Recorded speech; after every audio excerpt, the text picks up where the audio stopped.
Bible గ్రంథంలోని సమరయ స్త్రీ పాపాన్ని విడిచి యేసు పాదాల చెంతకు చేరిన విధానాన్ని ఈరోజు మనం ఈ వీడియోలో చూద్దాము. యేసు గలిలయ మీదుగా వెళుతూ సమరయ అనే ఒక గ్రామంలో ఆగుతారు.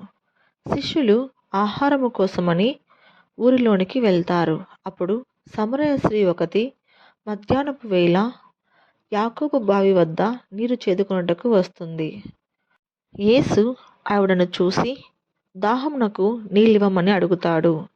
అప్పుడు ఆవిడ, మీరు యూదులు, మేము సమరయులము, మేమెలా మీకు నీళ్లు ఇవ్వగలమని అనగా, అప్పుడు యేసు తన వద్ద జీవజలము ఉన్నదని, అది ఎన్నటికీ దప్పిక పుట్టియదని చెబుతాడు.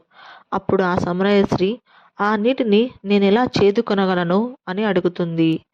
దానికి యేసుక్రీస్తు ప్రభువు తన గత జీవితము గురించి చరిత్రను అడుగుతాడు. అప్పుడు ఆ సమరయ స్త్రీ తన గత జీవితము పాపముతో నిండుకొని ఉన్నదని ఒప్పుకుంటుంది.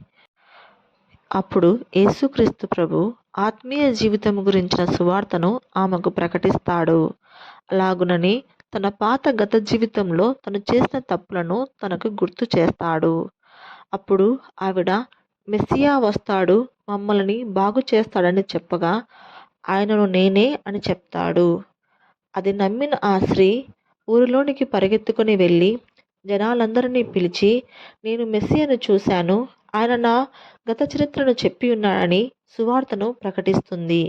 ఈ విధంగా సమరయ స్త్రీ మొదటి మహిళగా యేసుక్రీస్తు యొక్క సువార్తను ప్రకటించింది.